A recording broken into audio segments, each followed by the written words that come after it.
Your birth chart is a picture of the sky, a picture of all of the planets and the luminaries, which is the sun and the moon. And it's a picture of where those planets were to a specific degree whenever you were born.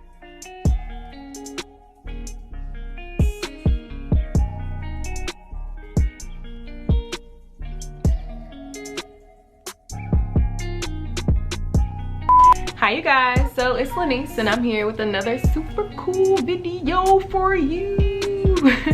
So today we're gonna keep it on the lifestyle track. My last video was on my goals for 2020, and so for this video I still have a little bit more time before school starts next week, so I have time to give you guys some videos that are more astrology or lifestyle based videos outside of the nursing vlogs. So today I actually want to talk to you about why you are more than your sun sign. So I know whenever you think about astrology, you first go to your sun sign. Like my sun sign is Aquarius. You know, I know a lot of Sagittarius, I know a lot of Leos, I know a lot of Aries. You know, I know a lot of every sign, but you first learn your own sun sign, and your sun sign is a big part of who you are, but you are not your sun sign. In order to understand your birth chart, you have to first pull it up, and I will leave a link down below to where you put in date of birth, the time of your birth, and the location of your birth, and it will create a chart. So in order to understand that you are more than just your sun sign, you have to know that there are 12 different signs. So each sign, well, the signs start at Aries. Aries is considered the first zodiac sign, and it ends in Pisces. Pisces is the 12th zodiac sign. It's looked at as the last but not least zodiac sign, broken down into elements. So you have earth, water, fire, and air. So if you are a Leo, an Aries, or a Sagittarius, you are considered a fire sign. Fire signs are very outgoing, they're very robust. If you know a fire sign, they are very straightforward. They're usually not the ones to lie to you or bite their tongue about anything. They're very go-get-it, action-oriented, sometimes confrontational type of people. And then you have the earth signs, which are Virgo, Capricorn, and Taurus. Now these signs are very down to earth, they're very practical, they're very realistic. If you want to know the truth and you don't want to live a life of illusions, go and ask a Virgo. You have the water sign. So if you are a Scorpio, a Cancer, or a Pisces, you are considered a water sign. These people are known to be more empathetic. These people are known to be more nurturing, more emotional, very understanding, compassionate type of people.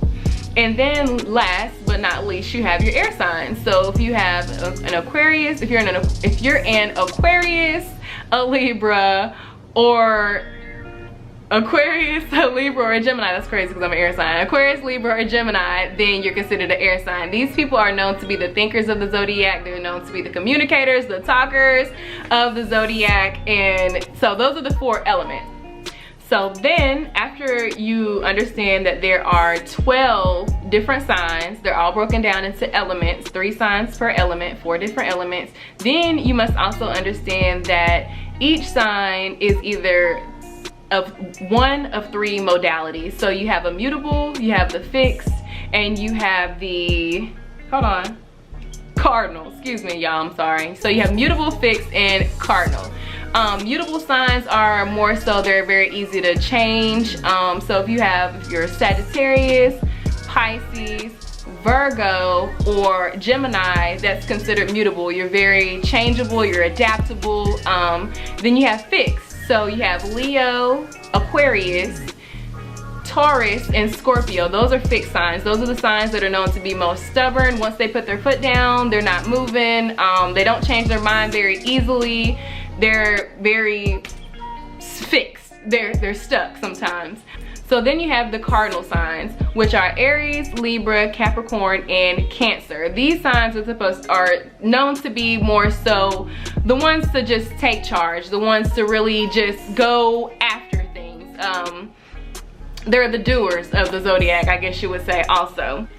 Sorry, so my camera just died. But anyways, just so we can do a quick recap of what we've already learned and what I've already told you, There are 12 zodiac signs. So your sun sign is the sign that you are most familiar with. That's the zodiac sign that you know yourself to be. That is where the sun was placed, where you went on the day and time that you were born. So we're going over why your sun sign is not, even though that's the one that you know yourself to be, why you don't always relate to your sun sign. I probably should have started with this. Your birth chart is a picture of the sky, a picture of all of the planets and the luminaries, which is the sun and the moon. And it's a picture of where those planets were to a specific degree whenever you were born. So I'm gonna share a picture of my own birth chart. It's very personal, so I might blur some stuff out like the time that I was born, because that is kind of like sacred. You don't want people to know, unless you really trust them, you don't want them to know the time of your birth. So as you can see, my birth chart, so in the center of your birth chart, in the center of your birth chart is where you were specifically and where the planets were when you were born. So as you can see in my birth chart, even though my sun is in Aquarius, my moon is in Pisces, and it's at the 29th degree, which is the very last degree that any planet can be in a sign. But we won't go, that's way off the deep end, we won't go there quite yet. So as you can see, my sun is in Aquarius, my moon is in Pisces, which I relate to a lot. And if you look up your moon sign, you may realize that if you're more of a lunar person, you're more of an emotional person. I was told that if you have a moon sign in a fire or a water sign, you probably relate to your moon sign more. And my moon sign is in Pisces, which is a water sign. So I really do feel more Piscean than I do Aquarian when it comes to my romantic relationships, because your moon sign is very important whenever you're dealing with relationships and things of that nature. So here we go. So the planets that are included in your natal chart are Sun, your Moon, your Mercury, your Venus, your Mars, your Jupiter, your Saturn, Uranus, Neptune, and Pluto. Those are all the planets. Nowadays they're actually saying that Pluto is not a planet, but we won't. We're gonna look at it as a planet here, because what I've noticed in the birth chart, aspects to Pluto make a huge difference. Again, off the deep end. But anyways, so as you can see, so if you take a look at my birth chart, you can see that my sun is an Aquarius. Your sun sign, again, is your ego. Your sun sign is what you are more familiar with. It is what you are told. Your zodiac sign is from the day that you're born. It was where the sun was on the day of your birth. So the sun travels through each zodiac sign roughly about every 28 days to 30 days, depending on whether it's leap year. It has, you know, a little fine tuning to it, but the sun normally stays in a zodiac sign for about a month. So, you know, most people that were born from the end of January to mid-February are considered Aquarius, and you know, so on and so forth with the rest of the signs. Then next you have your moon sign. Your moon sign is the one that you may feel that you relate to a lot more than your sun sign at times, because your moon is your emotions. It's where you know, just like the moon controls the tide and the tide just ebbs and flows, your moon is considered your emotions. So you definitely ebb and flow in this area of your life. After your moon sign, you have the Mercury. So Mercury is the planet that rules communication, thinking, technology. So, you know, when you hear people say Mercury is in retrograde, don't sign any contracts, don't buy a new car, you know, your technology is gonna act so totally warped. Because Mercury is known as the planet of communication and technology. After Mercury, you have Venus. Venus is known as the planet of love. Your Venus sign really tells how you are in relationships. It tells what type of affection you show. It shows what type of love that you like, what type of people you're attracted to, how you show love. All of that is the warm gushiness of Venus. And after Venus, you have Mars, which is the exact opposite. Like they say, men are for Mars, women are for Venus. Your Mars sign is your aggression. It shows how you move through the world. It shows like how you take action or don't take action. It shows how you like to have hardcore sex or how you like to have real soft sex. You know, Mars is the planet of aggression. So then after Mars, you have Jupiter. Jupiter is the planet of higher thinking. It is the planet of philosophy. Your Jupiter sign also tells about your morals and your code of conduct. All of that is Jupiter. So then after you have Jupiter, you start getting into the outer planets, which is Saturn. Your Saturn is, where your Saturn is placed. Saturn is the planet of karma. And it is also the planet of wisdom, responsibility. Saturn rules the sign of Capricorn. So if you guys have any Capricorn friends out there, they're usually your most reliable, they're usually your most responsible, they're usually your most by the book, rule following people. Yeah, that's usually how it is with people of Capricorn, because they are ruled by Saturn. After Saturn, you have the next outer planet, which is Uranus. Uranus is a planet that's like considered a generational planet. People that were born from maybe between 4 or 5, I'm not even sure, I'm not even gonna lie, but people, whole generations usually have the same Uranus in the same sign. Your Uranus sign is, Uranus is known for unpredictability, revolutionary change. You're a Uranian person, you're more so worried about the collective. These are the people that lead revolutions. These are the people that lead people to freedom. Those are usually the people that are fighting for cause. Those are the people with heavy Uranus aspects in their chart. After Uranus, you have the planet Neptune. Neptune is a very nebulous planet. It is what they say Hollywood and the stars are made of. It's a lot of smoke and mirrors.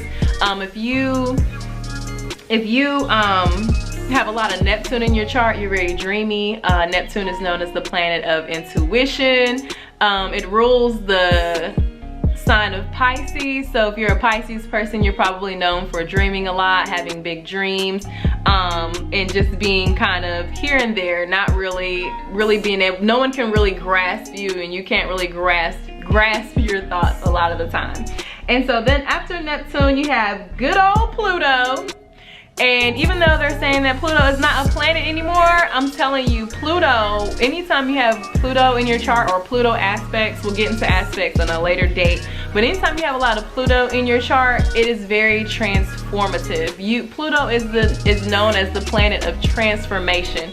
It will really change you on a soul level, that planet Pluto, it will. And then last but not least, this is not considered a planet. This is actually considered a point in your chart. It's called the ascendant. The ascendant is your outermost shell. It is the person that people see when you first walk in the room. For example, my ascendant is in Cancer, which means I want to come off or portray myself to be very gentle, very kind, very nurturing. You know, I read something that said Cancer ascendants are usually the people that when they walk into a room full of people, or when they walk into the party, they kind of just, you know, trail the outskirts of the wall and speak to everybody and kind of make their presence known. That way they don't just jump on the dance floor. They don't just, you know, they're not the one that's yelling in the party, hey, you know, like they're very calm and gentle and to themselves until someone else comes to them, which is definitely me in social settings. I am actually very awkward in social settings, but that has a lot to do with other parts of the chart too. So we just went through the planets and what each planet means. So now you can kind of get a gist as to why, even though you relate to your sun sign, all of these other planets may be in different signs, or it may be in the same sign as your sun, depending on who you are or when you were born.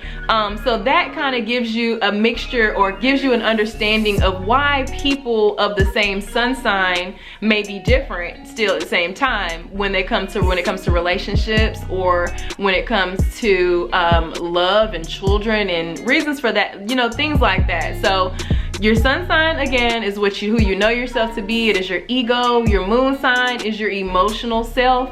So that just knowing those two signs right there can help you to understand why you are different, why you, as whatever your sun sign is different than every other person in that same sign. So for example, I am an Aquarius sun. I am very quirky. I am very weird, hence the haircut.